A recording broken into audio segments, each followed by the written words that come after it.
حضرت مولانا علی شیر خدا رضی اللہ عنہ نقل فرماتے ہیں کہ بیٹے دو طرح کے ہوتے ہیں، ایک دنیا کا بیٹا اور دوسرا آخرت کا بیٹا۔ وہ کہتے ہیں کہ تم دنیا کے بیٹے نہ بنو، آخرت کے بیٹے بنو۔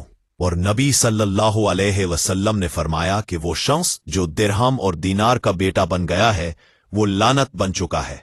اسے اللہ کا بیٹا بننا چاہیے تھا، لیکن اس نے لعنت پیدا کی کہ وہ درہم یا دینار کا بیٹا بن گیا ہے، یعنی مال و زر، سونا چاندی، اس نے دنیا کا بیٹا بن لیا، حالانکہ اسے اللہ کا بیٹا بننا چاہیے تھا۔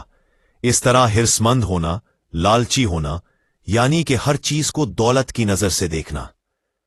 اتنے لوگ اس میں الجھا گئے کہ قرآن نے فرمایا اس نے تمہیں دولت کی بجا چاہت میں ایسے بلا دیا کہ تم قبروں کے چہروں کو بھی نہیں دیکھتے، یعنی اتنی دولت جمع کی کہ اپنی آخری سانس تک مال کماتے رہے، صرف اپنے نفس کے لیے، اپنے دکھاوا کے لیے، اپنا نام بنانے کے لیے، اپنا مقام بنانے کے لیے انہوں نے اپنی زندگی ضائع کر دی۔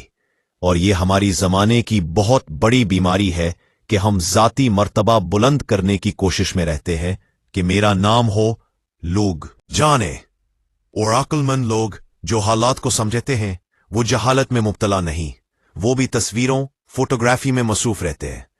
حیرت ہوتی ہے کہ ہماری قوم کی ایک طرف وہ لوگ ہیں جو بلوں کی پریشانی میں مبتلا ہیں کہ ان کے پاس ادا کرنے کو پیسہ نہیں، اور دوسری طرف ہم اتنی دولت لگا دیتے ہیں کہ متعدد فلیکس بورڈز لگاتے ہیں جو در حقیقت ضروری نہیں تھے۔ عید مبارک وہ تحریر ہے، اور مسئلہ عید مبارک کا نہیں تھا۔ جس کے نیچے تصویر تھی اسے دکھانا تھا کہ میں بھی یہاں رہتا ہوں۔ یہ کیا ہے؟ یہ دل کا تسکین ہے۔ یہ وہ تقاضا ہے جس سے لوگ تھک چکے ہیں کہ مجھ کی قدر تھوڑی ہو جائے، میرا دل سکون پائے، میں آرام میں ہوں، جان لیا کہ 10 لوگ جانتے ہیں مجھے، وہ خوش ہے۔ یہ بڑی نفس کی تسکین ہے کہ قدیم حکمرانوں نے لوگوں کو معمور رکھا ہوا تھا کہ تم ہماری تعریف کرو، شاعروں کو خریدا جاتا تھا کہ وہ ہمارے مناقب لکھیں۔ یہ دل کا تسکین ہے۔ لیکن کچھ لوگ خدا کے در میں بھی ایسے تھے، جب انہوں نے قرآن غور سے پڑھا، جب انہوں نے عید مبارک کی حدیث کو پرکھا، جب انہوں نے صحبت نبی صلی اللہ علیہ وسلم کو اختیار کیا، تب یہ فیصلہ ہو گیا کہ اصل گھر آخرت کا گھر ہے، آخرت اچھی اور دائمی ہے۔ جب یہ فیصلہ ہو گیا تب لوگوں نے ان لوگوں کے چہروں کو دیکھا، لوگوں نے ان کی زندگیوں کو بھی دیکھا، تب وہ اٹھ کھڑے ہوئے۔ اگر پہلی صف کے لوگوں کو دیکھو، پھر جب ہر ایک سے پہلے نام گنواؤ تو تمہیں بھی حضرت عمر فاروق کا نام ان میں ملے گا۔ کچھ ایسے لوگ ہیں رفس زیادہ، اور بعض لوگ ہیں جن کے ما اللہ سما ما اللہ صحابہ کے بارے میں غلط تصور ہے۔ حیرت ہوگی تمہیں، جو لوگ ما اللہ سما ما اللہ حضرت عمر کے بارے میں غلط خیال رکھتے ہیں، یہ حیران کن نہیں؟ وہ کہتے ہیں کہ 10 سال سے زائد عرصے تک یہ شخص جس نے 24 لاکھ مربع میل پر حکومت کی، 1 روپیہ بھی اپنے گھر نہ لے آیا۔ کیا تم سمجھتے ہو یہ معمولی بات ہے؟ اگر ایک رواں دریا ہو اور کوئی کہے کہ میں خشک رہنا چاہتا ہوں، یہ کیسے ہو سکتا ہے؟ مطلب یہ کہ سخت مخالف بھی کہتا ہے کہ نہ تو عمر کے خزانے کا کوئی حصہ عمر کی جیب میں گیا اور نہ ہی عمر فاروق کے بچوں کی جیب میں گیا، انہوں نے بالکل بھی آنے نہ دیا۔ وہ زہد جو وہاں تھا وہ عقل بن چکا تھا کہ دنیا اکٹھی نہ ہو، آخرت محفوظ ہو۔ اور یہ بھی ذہن میں رکھو، زہد یہ نہیں کہ آدمی کی جیب میں کچھ نہ ہو تب وہ زاہد ہے۔ حضرت سلیمان بھی زاہد تھے مگر انہوں نے دنیا کی حکومت کی۔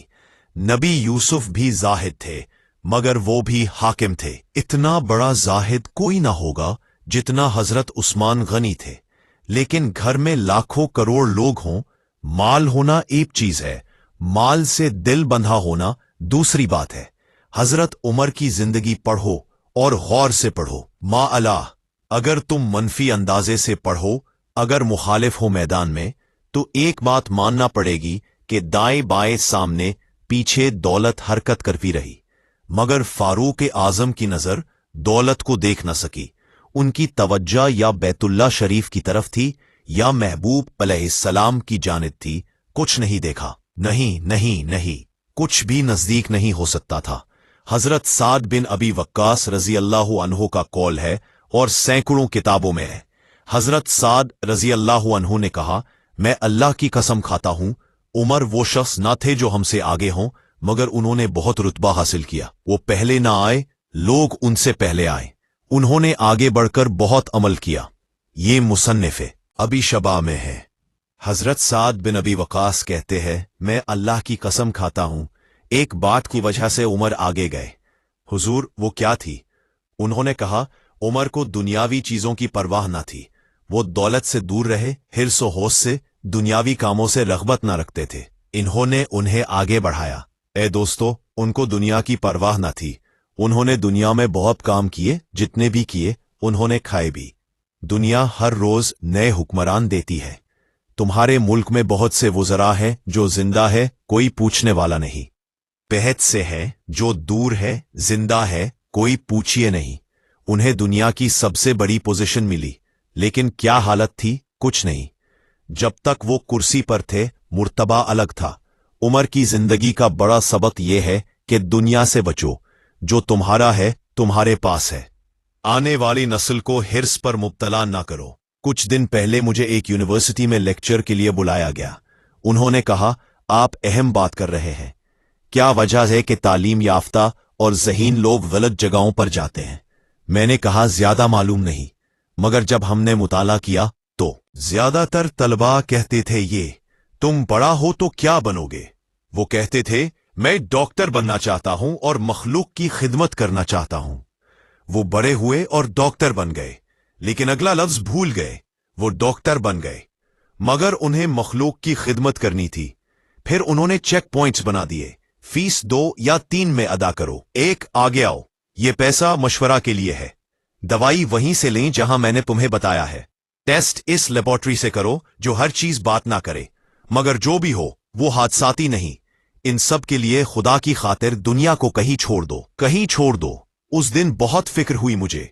एक बूढ़े आदमी आए और कहा, मैंने तुम्हारी वालदैन की बावकार तकरीर सुनी, मगर जानते हो वालिद का दौलतमंद होना जरूरी है। अगर बाप गरीब हो तो बच्चों के लिए वो ज्यादा इज्जत वाला होता है। उन्होंने कहा, यह भी जहन में रखना। फिर मेरा दिल टूट गया और वो बूढ़ा आदमी सुनकर बिखर गया मैं। उन्होंने कहा, वो अजनबी से मशवरा लेता है बस इसलिए कि जेब में पैसा है, और मैंने भी दुनिया को सबक सिखाया है, मगर चूंकि जेब खाली है, मैं तुम से ज्यादा समझदार नहीं। मेरे पास पैसा नहीं। जब तक दौलत है, चीजें मुंतशिर रहती हैं। तुम्हें सांस रोक लेने जैसी कैफियत होती है। हजरत उमर की जिंदगी की दौलत हकीकी थी। बताऊं, 2 तरह की मुसीबतें हैं हमारे मुल्क में। कुछ लोग पंखा बंद होने की वजह से सो नहीं पाते, मगर कुछ लोग पंखा चलने की वजह से सो नहीं पाते क्योंकि एसी बंद है। मैं तुमसे यकीन से कहता हूं, पूरे यकीन से, वो सो नहीं सकते जब तक एसी ना हो। ये आदत बन गई है उनकी। वो एसी में पैदा हुए। दुनिया परस्ती छोड़ दी है उन्होंने। इनमें तबाह नहीं रही। भाई, जब तक तुम्हारे अंदर वलवला ना हो, ठीक है, ये गुर्बत तो अमारत दी महसूसात से वाबस्ता है। तो अगर तुम्हारा जिहन बंद है, अगर कोई दोस्ती करे, फिर तुम खत्म हो गए। और अगर तुम सादा कपड़ों में खुश हो तो इंशाअल्लाह कोई कुछ ना सोचेगा। ना खुश हो तो हर कोई सोचेगा कि सादा कपड़े पहन लो। और अगर तुम राजी हो तो अल्लाह करे कोई फिक्र ना करे।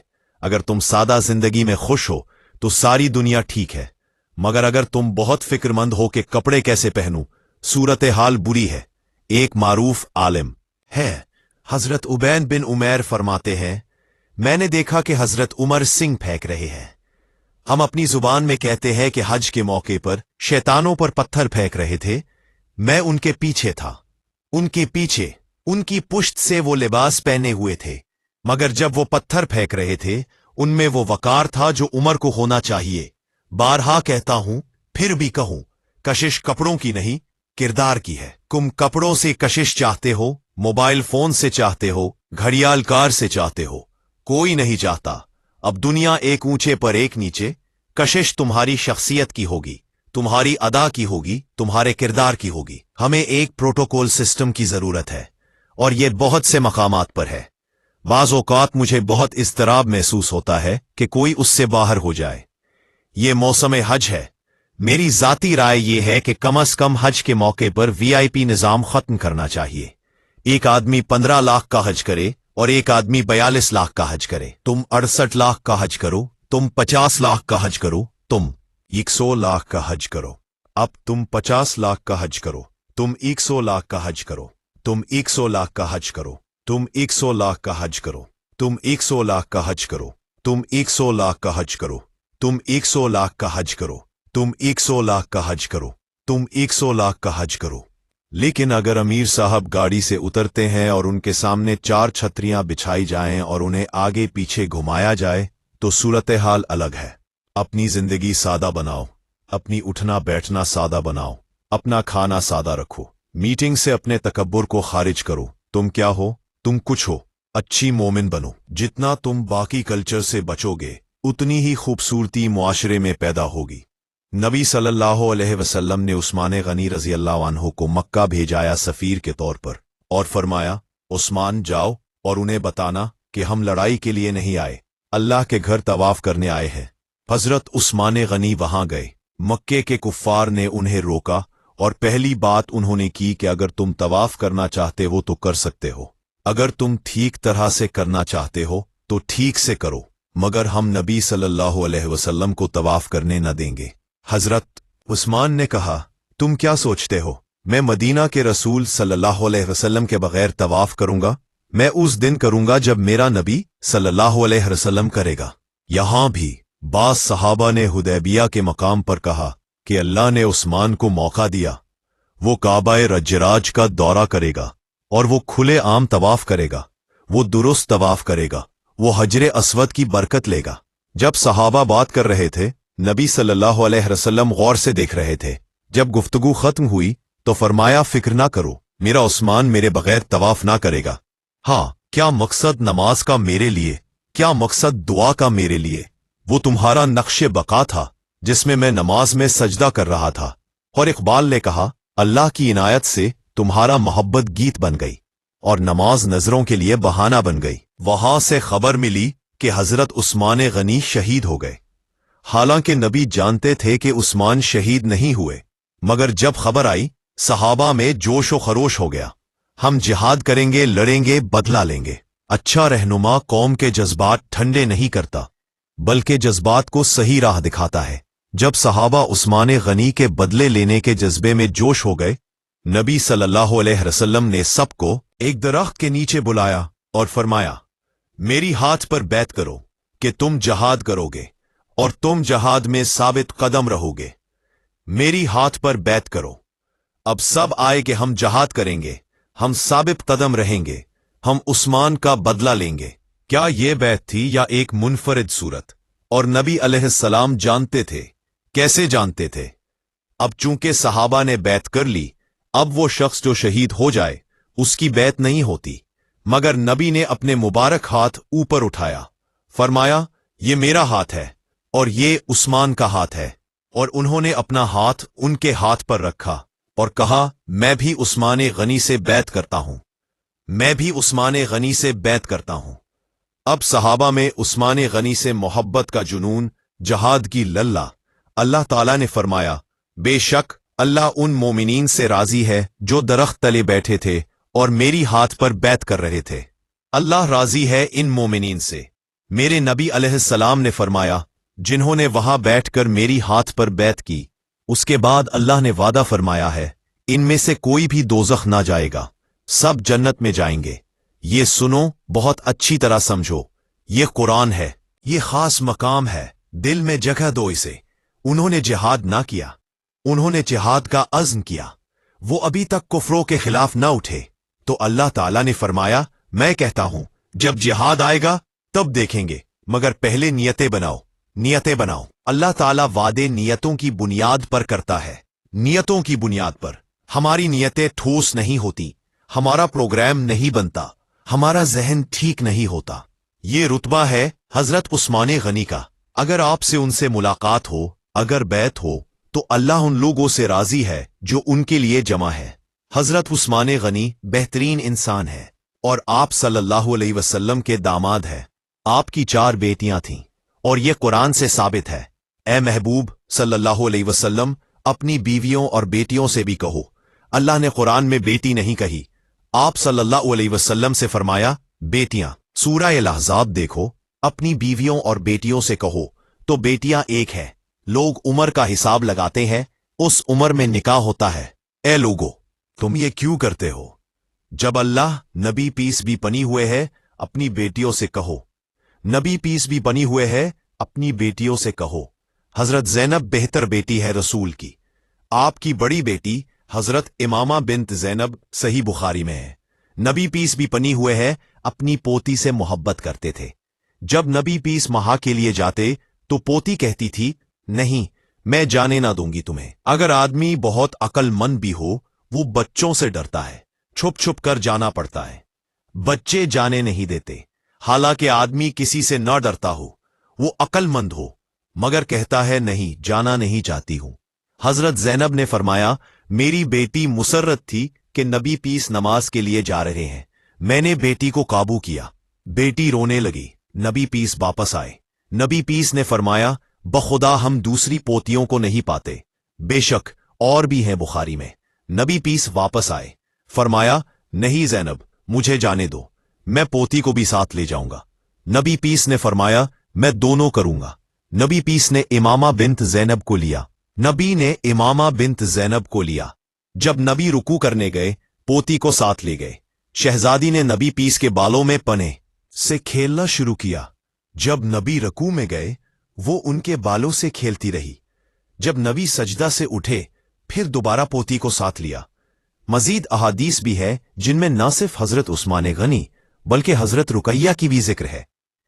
तो